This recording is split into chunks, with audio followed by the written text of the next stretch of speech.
So I got a question, and this is a little bit out of left field, but as I'm talking to two pastors here, and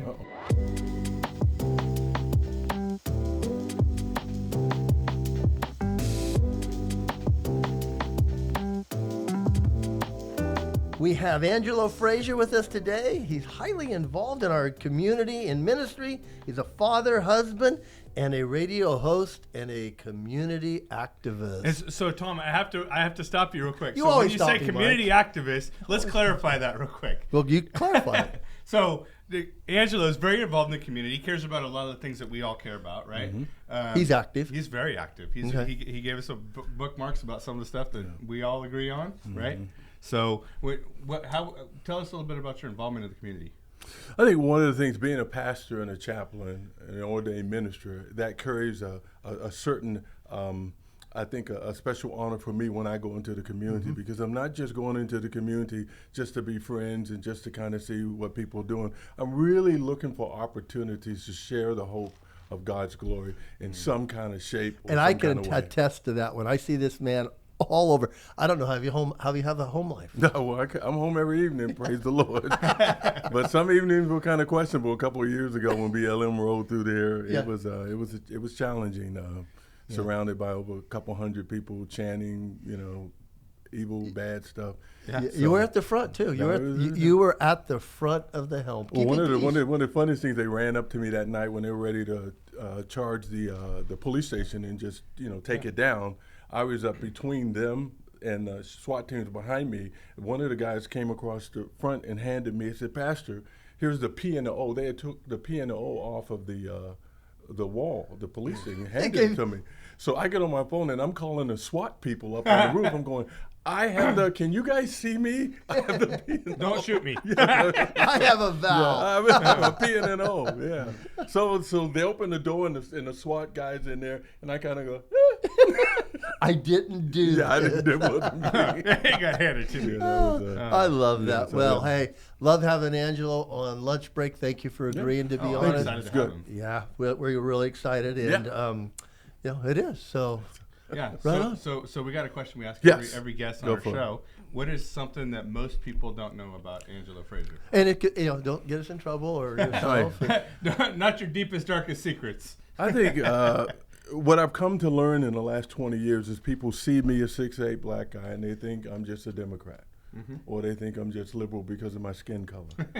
And I'm really not. I use that opportunity to talk about what I really believe in. My faith comes first before race and color and all those kind of things. And I still find that today in 2022.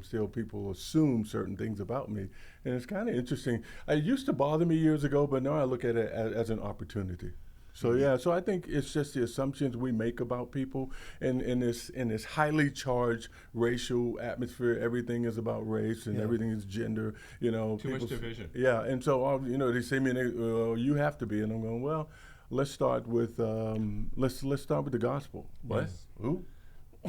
Isn't that amazing, Angelo? Because I've been out around you, and you do command attention, and I do think God has gifted you with your personality and your height, your skin tone, and your build, because you command a presence out there. And I love the fact that when you do speak, a lot of people don't know you're very well spoken, and I've never seen you lose your temper or yell. I mean, you've always had this demeanor about you, which I think carries over into, giving the credibility to the fact that, hey, I can talk about subjects that you may assume and I can correct you, but I don't want to argue with you. But if you do want to argue, I can help you be educated. Well, see, I didn't grow up as a weightlifter, so I can't do that, but I can use words to weigh on things. So. Well, one of the things that I've seen, because I've seen you when you've been at the mission, I've seen you when you've been in the community. I've seen you when you've been at River Lakes.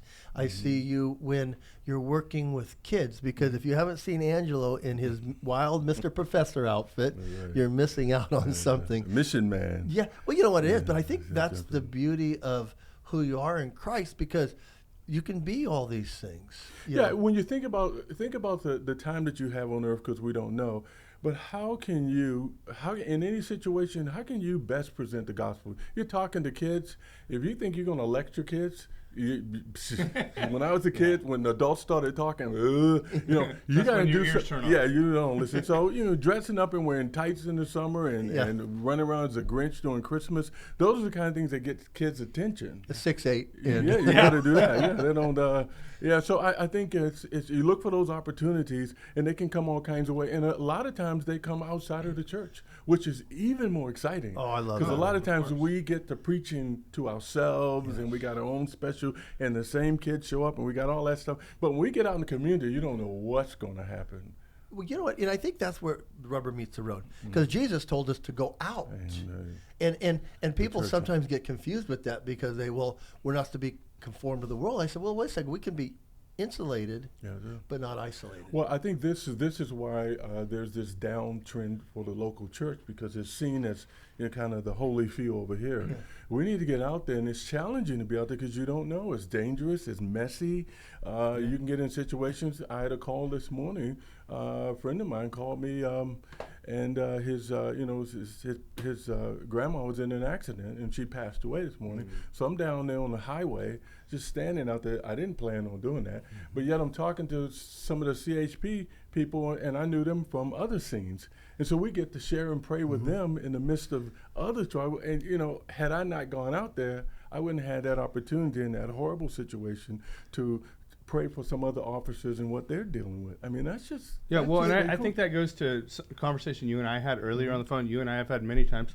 But like, really, the world needs Jesus. But for too long, a lot of the church, a lot of Christians have been like, oh, well, I'm going to judge you harshly because you're not in the church, and you get a pass because, and all of us, I think, agree, like, no, it should be exactly the opposite. Like, hey, you're not a Christian, you're not judged by our morals. Right. We want you to come to love Jesus, but hey, you're a Christian, like, get your stuff together. Well, I can tell you, Mike, some of the most difficult times I've had, you didn't ask the question, but I'll phrase it for myself. Difficult questions I've had in outreaching to others has come from believers. Yeah, exactly. Not non-believers. Well, what I love about you, I know you're a chaplain for the police department. I'm a chaplain for the city fire department. We've been out on events together. But when you do arrive on a scene, sometimes you aren't going in somebody's brightest moment. No, it's the worst. You're arriving, and even the 911 first responders, because they're human, and they roll up on things that make them have a thought like, I've got kids, I've got parents, and so when you're there, I mean, it does bring you before humanity at maybe their hurting worst. And the questions come. I don't care what kind of uniform you have on. And when you're standing in front of a car where there's a kid who has died, I'm gonna tell you, all the titles and things go away. You see it right there. And at that moment, they would like to know, where is my loved one? Yeah. And sometimes there's not an answer. I mean, that's what I love about I'm not the gatekeeper of heaven. No. I've heard too many stories about people and just that moment where maybe I love the movie The Apostle, where he rolls up on the accident and the policeman's trying to pull him away and he's kicking back at the guy. And the police officer thinks he's bothering him. He's like, oh no, and he leads the guy to the Lord. And that is the most crucial thing that I see being involved with civil service activities, actually being there, ready to respond. Like you said, you didn't plan on going out there. Well, and just the ministry of presence. A lot of times you get out there and there are hours where you're just sitting next to someone. That's all you're doing. You're just there. And Angelo, I love talking to other ministers because you when I'm sitting there next to somebody, sometimes just putting your arm on their shoulder is all it takes because you don't have the right answers. Right. You can't bring them back. It's always about Christ. Yes, he is the answer, and letting him comfort is the one that can really give them the comfort they need. Yeah. And so we can be there and encourage as human beings. And I think that's all. Well, I've never had the opportunity to do what you guys have done with the first responders, so God bless you for doing that. But I've always said for a long time, and this might be controversial, you guys can correct me if you disagree. Of course we will. But I've always said that I think you can minister to someone more by buying them a beer than by condemning them for drinking the beer. Mm-hmm. Yeah, you have to meet people where they are. Change has everything to do with God's sanctification in their life, conviction, not about our kind of coming down on their head. You don't see any situation where Jesus is going into a situation. Yeah, stop! You got what are you doing? How can you be hurt? You don't get into Not that. to the non-believers. No, you don't get into that. You get him in there. He gives them those paradoxical questions to think about, which Yes. like Socrates would do, say something and walk away, and they blow up in your head like, wait, what? Wait, dude, don't sin no more. Wait, what? What? And that's what we ought to do. We ought to wink at sin. We Right. ought to recognize why God has put us in that situation. Yeah. I always go back to Zacchaeus. Zacchaeus wanted to see Jesus. He saw Jesus, and Jesus went up there and said to Zacchaeus, "Come on down here, because I got to come to your house." Now, I could see being in the crowd around the religious leaders. Well, he's not going to go to Zacchaeus' house. Oh, yeah, he did. And then he got accused of being a wine bibber, Eating with sinners, Yeah. after he went and did it with the tax collectors. Zacchaeus' friends were obviously tax collectors. You and I are athletes. And as we go out there, you go into a locker room, you're going to get athletes. You go to a tax collector's house, you're going to get tax collectors. But if you go out there and you get fishermen, you get fishermen. Yeah. So I think the thing is there's so much opportunities, Mike and Tom, for the church today. Yeah, with COVID and stuff, it's made us realize even more so how fragile our systems are, how fragile life are. I've had the opportunity in the last 2.5 years to be in every ICU room in this town, sitting next to family members who couldn't come in there, and being able to minister and share with them. And I got to tell you something, there is a hunger. People want to know the truth. And that's really what motivates me. I'm not the truth. I'm the last thing from it. I'm the worst of all. But I know who is the truth, and that's what I go in for. And we had a cool conversation about that today, too. The difference between my truth and your truth and the truth. Right? There's only one truth. Right. And the beautiful part about that is that you and I, as broken as we are, as sinful as we are saved by grace, we still can be used as God's vessels if we get in those moments and let Him lead us instead of, I got a good idea, I'm going to throw a couple scriptures at them and they're just going to fall down. And no, it's not about that at all. Yeah. No. Well, we can't do anything on our own power. No, as a matter of fact, it talks about that. Without me, you can do nothing. All things Exactly. are You can do nothing. impossible. So, with men, so I but got a all question, things are- and this is a little bit out of left field, but as I'm talking to two pastors here, Left and, field. and Tom always Well, why don't you go to him first, and then I'll pick Tom it up. always gives me He'll the wisdom, correct and I love him for that, and I appreciate him. He's poured so much into my life. Yes. But raising kids in this society with the craziness that's going on, what advice would you give to a parent? I'm a parent of 3 young kids. To go into this and you're going to be exposed to a lot of crazy things that even me at my age I was never exposed to at that age. What can I answer this first? Yeah. Parenting starts at home. Yeah. Don't send your kids to a Christian church or a Christian school or a religious school expecting them to fix your kid. That's right. Don't go to church once a week, twice a week if we could get them there twice a week, and expect the church in Sunday school to fix a kid. The parenting comes from the home. You and I did a relative rant, Mike, where Newsweek said parenting should come from the home and the kids should bring it into, I think it was Newsweek. I know our producer will check us on that. And so it needs to come from that. And I tell people all the time, when they'll say, "Oh, how'd your kids, do this, that?" I'm going, well, we taught them right at home, and then we reinforced it by putting them around, a Sunday school class, vacation Bible school. And I said, that's where it got reinforced. But their morals, their ethics came from our home.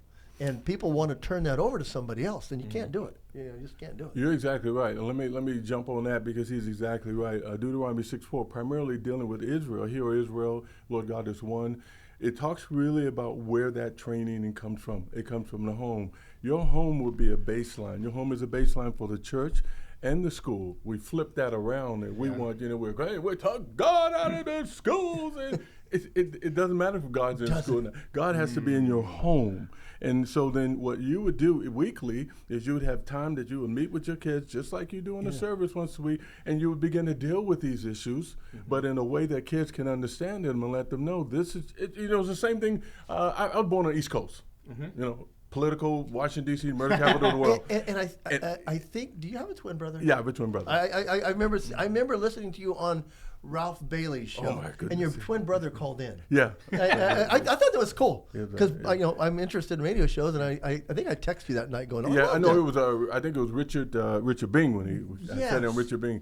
But anyway, but how we prepare kids for weather. We know, so, we had to get prepared for weather. We know what weather was. So our parents said, it's cold outside. You got to wear gloves. You got to do this. And we're like, oh, right. So they taught us that. So we have to do the same thing.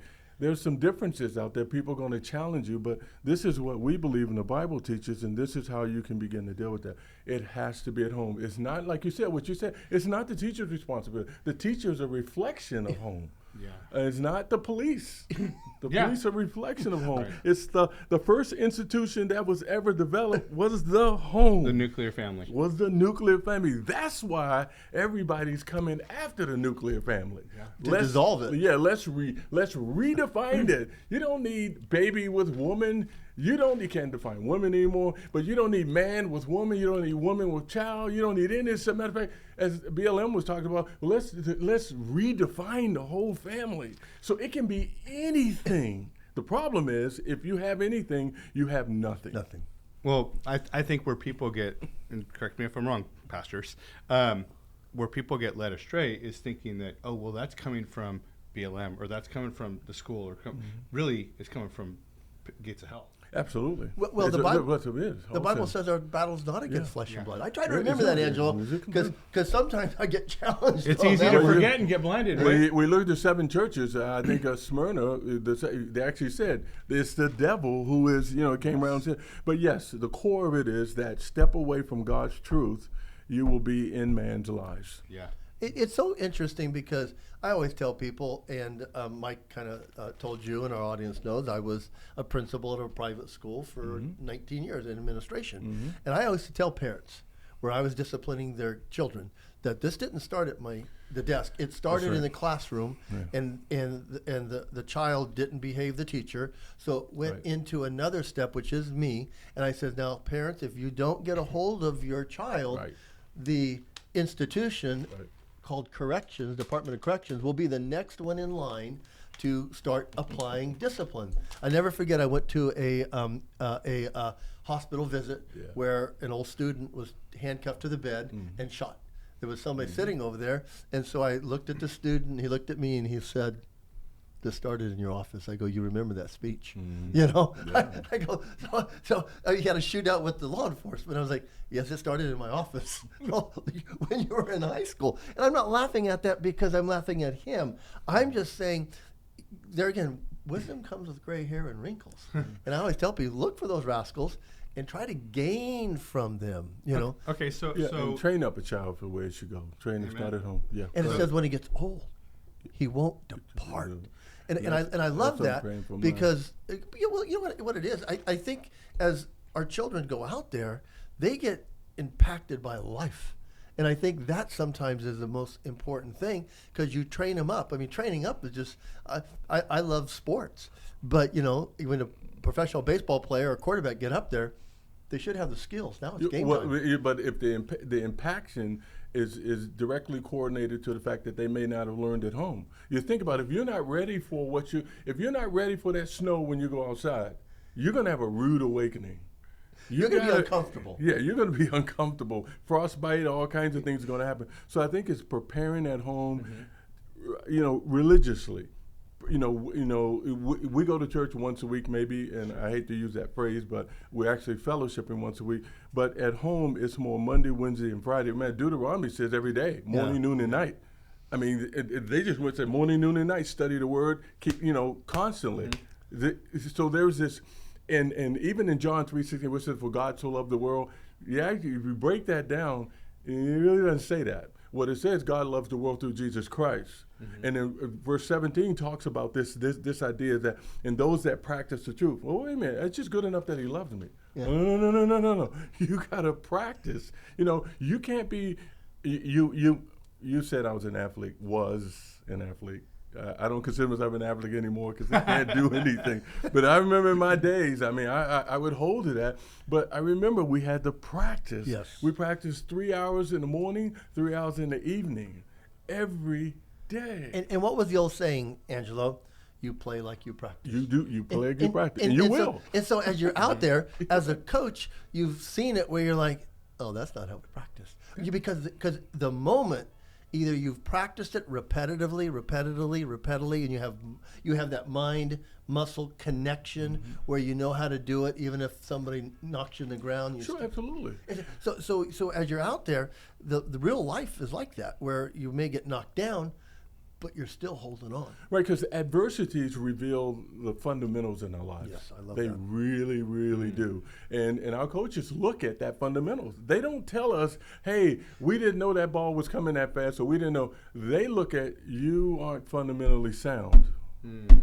And so every time we lost or made a mistake, we knew what the practice was going to be. Yeah. It wasn't, hey, let's go shoot basketballs and throw alley-oops and dunk on people. It was run drills. Hated drills. Yeah. But drills reinforce the fundamentals. You know, I always use baseball because all these guys that are standing up in front of that pitcher have earned that position, and they will still strike out. And they will. Because the pitcher is throwing, and I always see that as that battle between of life. You know, you're ready, but the pitch may come in a little different than it did last time. And you're used to the fastball, and you say, throw me a fastball, and life goes, I'm going to throw you a curve or sinker. Baseball is such a great analogy because the devil is looking to strike you out. Yes, he is. He didn't care how good you are. As a matter of fact, he wants you to be really good so he can strike you out. And a foul ball is a strike. Well, I had a conversation. Actually, I had a conversation with my guys today, but I had a conversation at church yesterday about most of the sins, the sins that we see on the surface, like cheating on your wife or getting into pornography or going and doing dope or whatever.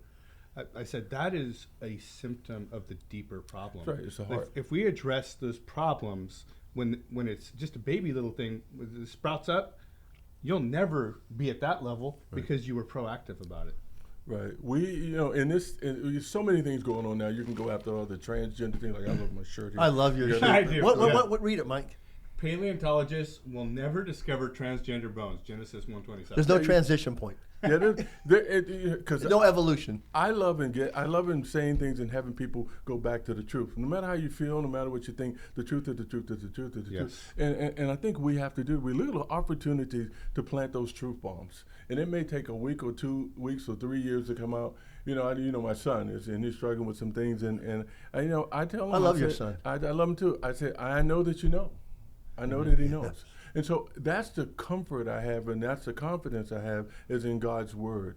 And not in what people feel and what people think. Because I remember there was a point in my life where I was thinking all kinds of crazy things. Yeah. And doing all kinds of crazy things. Me too. And I'm glad nobody put faith in that. Yeah. So I think there is change, there is redemption. And that's the one unique thing about Christianity. It's different than every other religion. There's transformation from the heart. And that's really what it's about. It's a heart issue. It is. What we want is circumstances to teach us. Circumstances don't teach us. They can wound us and hurt us. What teaches us is the Word of God. It's the only thing Hebrews said that can get down between bone and marrow and do all those kind of things. Nothing else can do that. Right. Well, and that's 100% right, because I was talking to one of my guys today, and he was saying, well, this friend of mine, they are being taught as a teacher, if you have to say a negative to your kid, say 3 positives as well, right? Well, but the thing is, you're just legislating. They're doing the action, but it's not coming from the heart. Yeah, even on a math equation, you don't do that. Well, if I give you a positive, give me 2 negatives. That doesn't make sense even in math. What I love is, and people can come out, Angelo, and they'll come to us, and they'll say, what do you think about this? And, I don't think about this. I think about the whole original problem. It's the sin nature. It is. I love Adam and Eve. Obviously, Adam was told, don't eat the fruit. FYI, Eve ate it, gave it to him. He said it was her fault. You go back to that original. He actually blamed God. He said, the woman you gave me. You gave me. So, and how many times do we do that? God, why did you let me down? God, how come? How can Why I did you be put here? me in this situation? Why don't you answer my question? Why don't you answer my prayers? It's just you go and you go back to that original spot where we have to own it, and nobody wants to own it nowadays. You're right. It's like I will be the first to admit I was the problem in my first marriage. Me too. My current wife doesn't even like that, but she goes, "But Tom, you're fine now." I go, "But I wasn't." Yeah. You met the she met the real version, and then I got saved, and then she met the real version. We've been married 28 years, and I have 2 kids. So, but I'm just saying, I've got to own that because I can't pass it off. Like, I can't even say that's the old Tom because the same guy here gets twisted up with the same stuff. Well, because our bodies haven't been changed. The first fruit of redemption is humility, and that's the it should be that. You guys go, well, how do I know? Is he humble? That's one of the first things. Yes. You're right, and one of the humble is that Paul says, "I'm the chief of all sinners." I mean, woe is me. But the only thing that's good in me is Christ in me. Yeah. That doesn't change until you're with Him. Well, you know what, and I love it too because I'll go to people and I'll say the key for me with my transformation, and even now, being challenged to work with things that I know God's not pleased with in my life. What do you mean by that? Well, what I mean by it is, as I've accepted Christ, He's worked me through a lot of issues, through it, and I think that I've been doing it. I mean, I was addicted to anabolic steroids. I was able to transform that because I had a body image. I went through a woman problem where I didn't think I had a woman problem because I could get women, but God says that's not the problem. You put women ahead of me. That's right. And so I've worked through those. Yeah. So now God's working with me on an area, Angelo, which I didn't. I got called out on it, and Mike is helping me call it out. I have a very tenacious spirit, and Mike can attest to that. Yep. I will run after something hard. And if you disagree with me or get in my way, I will push you away. Aside, and I will almost make it feel like you disregard your opinion, where I need to stop because that's a problem.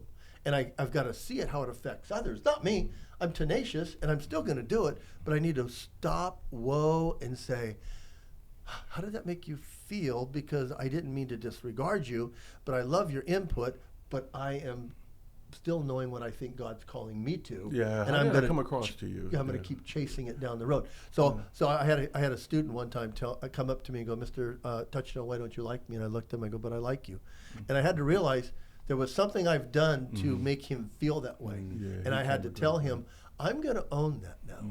And every time I see you, I'm going to try to take that out of your mind. Because it could have been, I told him I could have been busy, I could have been distracted, I could have been, but that was still just an excuse. We're great at making excuses, right? Well, For that's the second thing that comes with sin is excuses. Yes. We saw it in the garden. Well, the woman you gave me, Who told you were naked? Conviction told me I was naked. Yeah. So I love that, and I love it when they come and they want an answer from us. Like the answers, and honestly, we don't. Well, and that's the answer is Christ, but how it applies in your life. And that's where that's what we were talking about earlier. Is that how do we know that? We know that, but people are at different places in their lives. We go into different situations, and the worst thing that I can do is assume where they are. Yes. Just like I know when people assume, they look at me. Well, he must be this, or he must be that.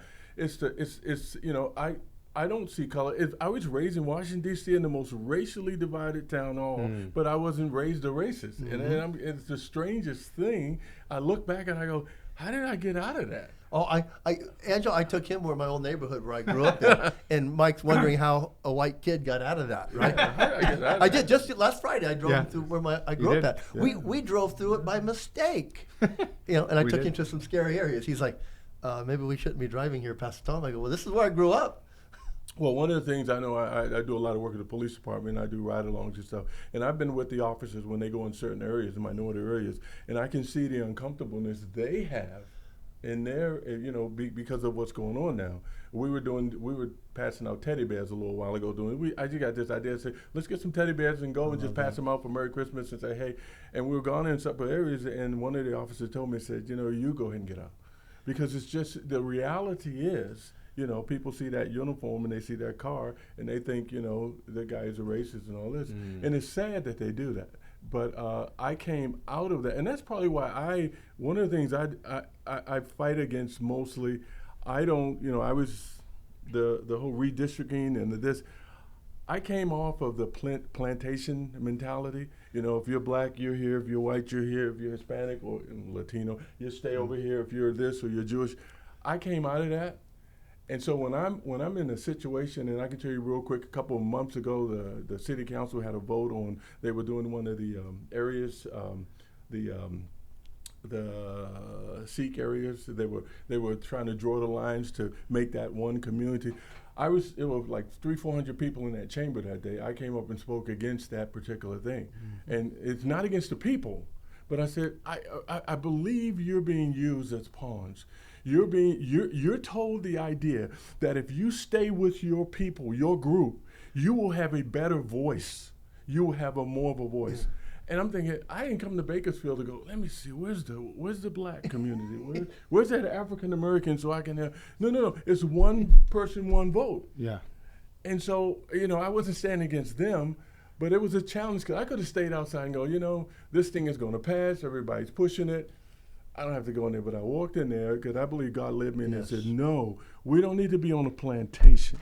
We need to stand on our own integrity and not, because if what's going to happen is we're going to go back to that plantation mentality, and then only people that can run in those areas are people. Well, the white areas only you can run, and in this area only you can run. Yeah. But if I went to a white area, well, you don't look like us, and so what the heck?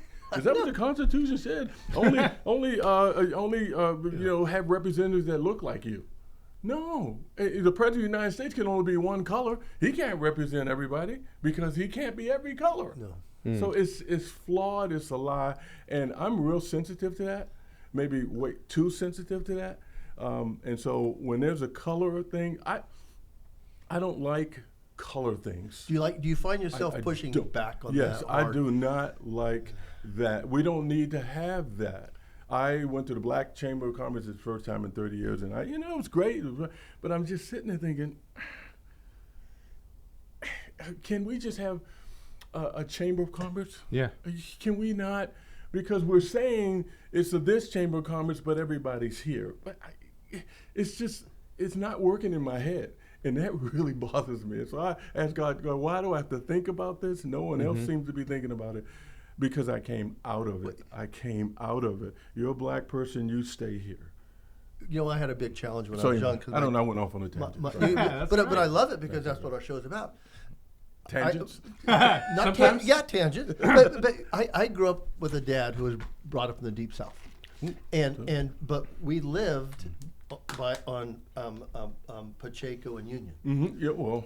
And so that's where it is. I know where you're going. So I went to Wayside, then I went to Leopold, then I went to Golden State, then I went to South High. Ooh. I was always a minority. Yeah. I mean, I never popped above it, but I've still got great friends from every walk that I went through with high school. I mean, it's so interesting to me how anybody can not love people for people, and I think that's what drew me into the ministry. I love people. There was some guy that said something about the content of your character, not the color of your skin. I'm trying to remember. When it came to Washington and said something like that. But if you notice, with all of the emphasis on color, you hear nothing about character. Mm-hmm. Have you noticed that? Oh, yeah. There's nothing about character. Well, they'll break it down, but I believe that it begins with morality and ethics, and that's what we should be teaching. There is a right way to conduct yourself with other human beings. And I love the Bible. It says, consider others more important than yourself. Then it goes a step further, going, treat others like you want to be treated. Because we all want grace, right? When something happens. But for everybody else, we want wrath. Well, it's like, get them, God. Morality are the building blocks of character. Yeah. And those are the things that the Bible really talks about. It says nothing about color. Yeah. Yet our emphasis is on that. Yeah. And so we're getting away from it. Isn't it so funny? I find this funny. I found myself in Israel at a painting of a Jesus that didn't resemble what I thought he would look like. Right. So there was a guy next to me that forced a conversation on me. Yeah. What did he look like? Yeah. There are people here in town that do that. Well, I thought this is just my thing, not my experience or background. I consider if he was a carpenter and a stone carpenter, he might have a little more beefier build than most because he's lifting rocks. And he's walking a lot. So the picture didn't depict that, but the guy kept forcing the conversation, and I go, no, that's not what I imagined him to look like. I want him to see a little more calves, a little more quads. just because if he's... Yeah. I've never heard someone say, I would see Jesus with calves. He's walking Well, that's a all the time. bodybuilder. He's a bodybuilder, He's you know. walking all the time. He's lifting. That's his Jesus. He's lifting rocks. And I go, if I did that, I see some Masons out there, and they pick up my a rock. goodness. That's what I see. But the guy forced the conversation on me, Yeah, and he funny. brought me into something I didn't like. Yeah. I was forcing to make Jesus what I thought Jesus would to be. Yeah. And so I never got a chance to apologize to the guy, but I just kept trying to keep my mouth shut. Yeah. But he kept, he goes, so you don't like that picture? I go, no, I like the picture. I just don't see that, but I can keep that to myself and not push my image of Jesus on somebody else. Color, build, whatever. But it was funny that he tried to do that with me, and he wouldn't let it go. He wouldn't let it go, and pretty soon I stepped. Yeah. And you guys know me out there in the audience. I mean, we're human, and I think that's something too. Now I'm going to talk about this. Isn't it interesting? You do a lot of weddings. I do a lot of weddings. I tell people, because I did one for a really good friend, and I just did one for my daughter. And so when I did one for my friend, my wife was sitting there, and I was going to do the toast. And so my wife goes, there's no one going up to the bar. And I go, I know that because I'm still here. Now, it was funny because most of them knew me as the old Tom. So then they were confused as I was doing the family even said, some of our family's confused because they're from Sweden. And their family's coming over, and they said, who's doing it? And they said, Tom. They go, really? And I go, yeah. Because the last experience they had with me was years before when there was and I wasn't sober. And so they're like, so how's he doing that now? Is he qualified to do it? And the family actually went to me and they said, we've been asked some very interesting questions about you. And I go, well, that's the great thing about Christ. He's taking care of that for me. You're not going to have any problems with me with sobriety at the wedding. And so as I've been able to do that, people have a misconception of us. They'll come up to us, and they, I love to see people at the Kern County Fair because they come up to it and they do this. Yeah, put the beer in the bag. It's like they don't have to do that. You get that too? Oh yeah, they don't have to do that. I tell them, I go, don't do that because that's hard to do. They're sitting there, and I go, that's. You don't have to do that. I mean, I played ball in France, and I was walking down the beach, and there were a couple American girls there. They were laying on the towel with the French guys, and they were just butt naked laying out there, and I'm walking down the beach. They see me and they cover up, and then when I got past them, they take their things off again. I'm going, okay. So Angelo, if you wanted to underline, highlight, bold something we talked about today, or just leave our audience with a thought that you want to leave an impression about, what would it be? I think we have a crisis of truth in this country. It's hard to find out what truth is because there's so many voices screaming, and even in the church, so many people saying some of the craziest things. I think truth, we're having the crisis of truth, and where is truth? And how do I know that it's true? Even because it doesn't feel like it's true. When, I'll give you an example, when some of the laws that we've had over the last 50 years were not true. Yeah. You say them long enough, it seems true. And then when you have a court that says, it doesn't say that in the Constitution, they're lying. It's the old thing, because when you hear a lie for so long, if you think it's the truth, when you hear the truth, you think it's a lie. So I think we're having a crisis of truth. And I think radio shows and podcasts like this help kind of fess out really what is true. Yes, there are issues. There have always been issues. I don't know if I would have lived in the time of Sodom and Gomorrah. I mean, if they're 10, if they're 20, I don't know if I want to inquire. Yeah, one. I don't know if I want to be down there. We always think it was better back then. Look at I like the Beverly Hillbillies. That was a funny show. I love watching the Beverly Hillbillies. Loved it. But would I want to live there? I don't know. Yeah. So I think truth and really what is true. How the Bible is relevant. God never says prove himself. God never says try to prove me. He says look at the evidence, and it's our job to share the evidence in a messed up world. So I think that for the audience out there, we all have to answer that question: what is true, and then go towards that. And Bible, and it gives us a warning that when we speak truth, do it in love. Yeah. It gives that interest. Yes. Truth is a heavy. Underline that part. You just do it in love. Don't just come in and hammer people because I figured it out. You're going to hell. Yeah. You know what's hard too, as when you say that, I still know that there's stuff in my life. Oh, sure. And so you tell people that, hey, we're not perfect. I love this Bible bookmark you gave me. It says, a foolish person ignores truth. An honest person admits the truth. A wise person speaks the truth. A humble person yields to the truth. If you ever want to get something valuable, find Angelo and ask him for a bookmark. It is so true. You know, one thing that I like, Angelo, in the Bible is I love when Jesus sees a Gadarene maniac. He sees a problem, helps him with it. You know, and part of the solution makes the city mad. The city says, get out of here. Right, yeah, and so as Jesus is stepping in the boat, I get the impression through some Gospels that the guy puts a foot in the boat. In the what? The boat? The boat. And Jesus says, what are you doing? He goes, well, I'm going with you. He goes, no. You go back to the village. Right.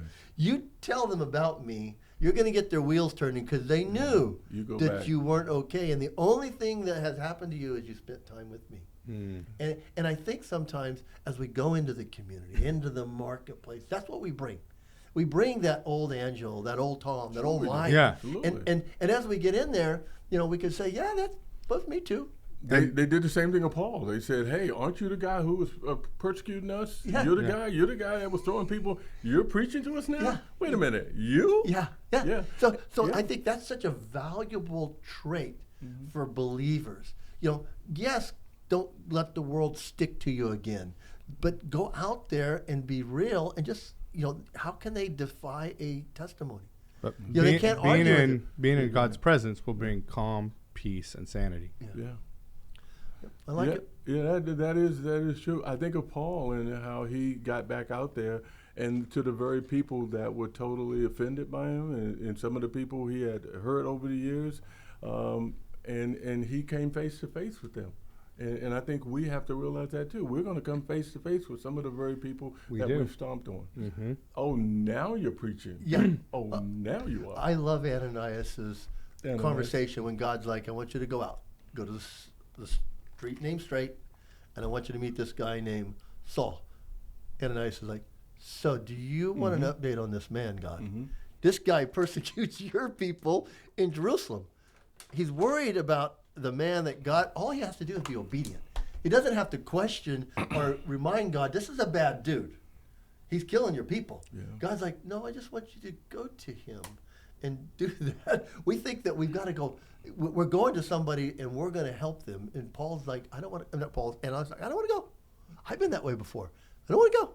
But it's easier to stay in the pew. It is.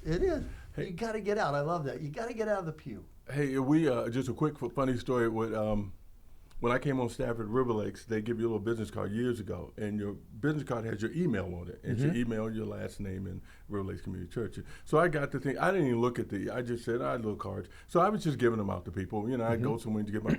So I get this phone call, and this guy goes, "Is this a joke?" And I go, he says, "Is this a joke?"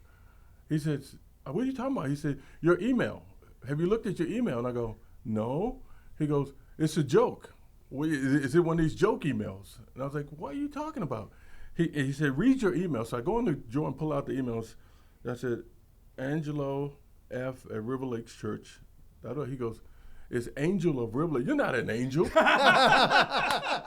saw it as Angel of River Lakes Church. Oh, how funny. So when we got to preach Revelation, I got to use that. But it's interesting what he saw. He's like, "You're not an angel." He had to correct you on that one. And I was clueless. I was like, because I see it as Angelo F., not Angel of.